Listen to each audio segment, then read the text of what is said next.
नमस्कार. तर आज मी चालले बेलापूरमधील खाटूश्याम मंदिरात. गेली काही वर्ष आम्हाला खाटूश्याम मंदिर राजस्थानला जायची इच्छा होती, पण ते काही जमलंच नाही. मग आमची रील मास्टर आमच्या आईला या बेलापूरच्या मंदिराबद्दल कळालं. मग अजिबात वेळ न दवडता लगेच निघालो. बरं, तुम्हाला माहित आहे का खाटूश्याम म्हणजे नक्की कोण? चला मी सांगते. हारे का सहारा खाटूश्याम बाबा हमारा.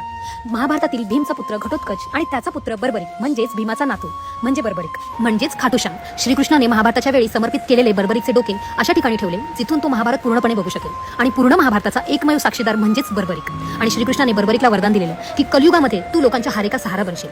श्रीकृष्णाने बर्बरिकला शक्ती दिलेली की तुझ्या मंदिरात जो पण माणूस दुःख घेऊन येईल त्याच्या नशिबात जरी दुःख लिहिलं असेल तरी तू त्या व्यक्तीचे नशीब म्हणजेच देवाने लिहिलेलं नशीब बदलू शकशील.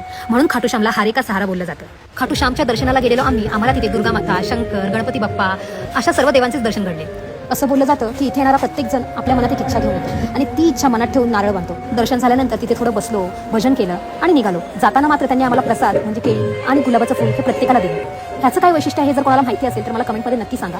आणि हो, आणखी एक गोष्ट, या मंदिरात जाताना मोरपंख घेऊन जायला अजिबात विसरू नका. चला, आता तुम्हाला आणखी काही पूर्ण डिटेलमध्ये गोष्टी जर जाणून घ्यायच्या असतील तर नक्की कमेंटमध्ये मला कळवा. श्रीकृष्ण आणि महाभारताबद्दल सांगायला मला नक्की आवडेल. बाय. राधे राधे.